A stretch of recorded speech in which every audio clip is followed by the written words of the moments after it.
Your questions about business, career, personal development, and achieving the American dream are more than welcome. Call 855 Makin It, 855-625-4648. Now, back to more Makin It with Tommy and Todd.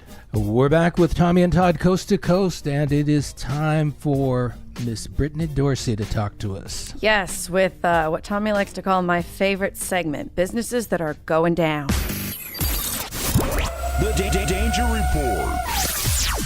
All right, so we are talking about another classic car here, the Dodge Viper. Now, I have a lot of numbers to say, so let me get through this here. All right, so auto manufacturers often benefit from the strength of some of their most well-known and long-running brands. This list would include cars like the Toyota Camry, the Ford F-150, and the Honda Accord. While it might not be at this level of brand name recognition, the 25-year-old Dodge Viper is one of the biggest names in sports cars. And I have two younger brothers, so yes, this was one of their Tonka little toy cars. Yeah, they love this car too. Sure. And it will soon be a thing of the past. Introduced as a concept car in 1989, many consider the Viper to epitomize the American sports car. During Chrysler's bankruptcy in the midst of the Great Recession of 2010, the model was discontinued, came back in 2014. Now, annually, the car had been selling through the 2000s about 1,500 units per year. When it came back in 2014, it only sold 760. And then in 2016, it didn't do much better. So 2017 will be the final year, and say goodbye to the Dodge Viper. Wow. You know, I always liked the Dodge Viper. I always wanted a Dodge Viper. But Really? I never got one. Yes. I never got one for whatever reason. Well, you Guess can't be they're happy gonna about that going out. I'm not happy about the Dodge Viper. I'm Your not brothers happy liked about it. any of them on the Danger Report. Your brothers liked it. We liked it. I know. I think it's a sweet looking car. It is. It's totally is. sweet. Yeah. It's sad. It's all engine. I mean, it's phenomenal. But when your sales cut in half, that's what you have to do. Yeah. All right. So, lastly here, it's time for Makin It or Breakin' It.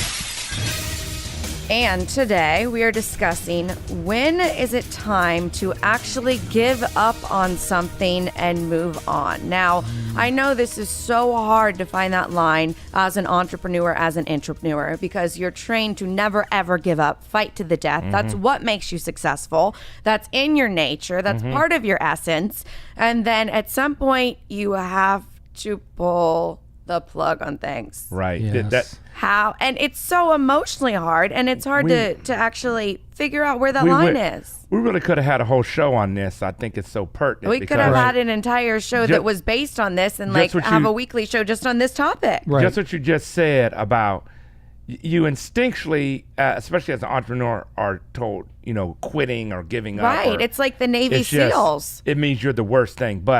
And I've had that, as a big problem. Right. But I will recommend a book out there. Maybe we can get the author of this book on, whatever. It's called Necessary Endings. Oh, I'm so glad you looked that up beforehand. Let me Google it. And it really gave me a lot of clarity about how sometimes it's necessary for things to end so something greater can start. Right.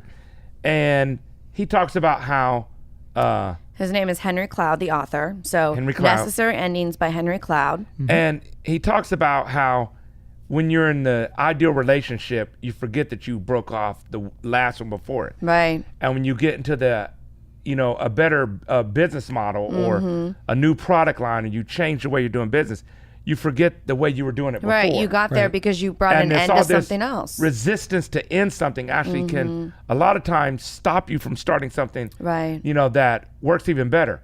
One thing real quick. I remember when for Ohio State when Jim Tressel was coach. Right. And I thought, man, we finally found the ideal coach. We got a good one. Yeah. Then when he got fired, I thought, or dismissed or whatever, I thought, man, it's going to, what can we do now? How are you going to beat that? It got even better with Urban Meyer. Right. I mean, that's just an example. Right. Well, there's and it signs. doesn't always happen that way. There are signs that it's time to give up. You no longer feel it in your heart. You're feeling exhausted. You can't keep your mind on business or whatever the problem is. It can be a relationship. This applies to a lot of things. when this quest to solve the problem takes over all aspects of your life. I just read an article this past week about Cheryl Kruger, who founded Cheryl's Cookies. And this was in the article, so I'm not telling tales out of school.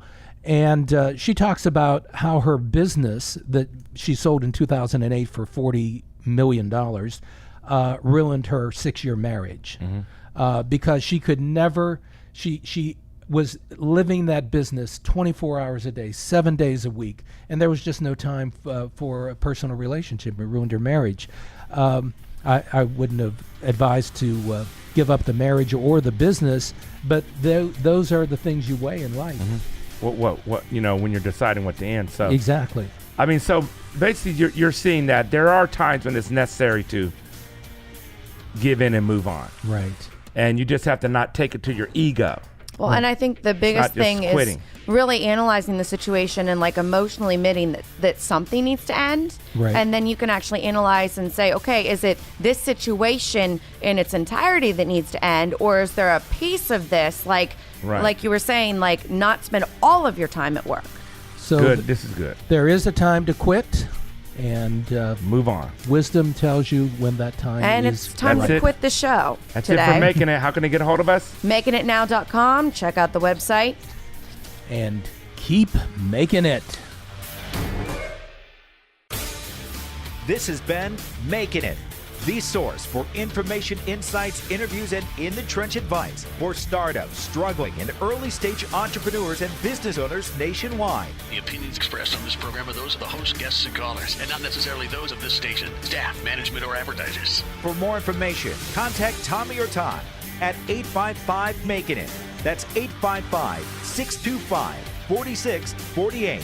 Or at their email address, info@makingitnow.com. Thank you for listening to Making It.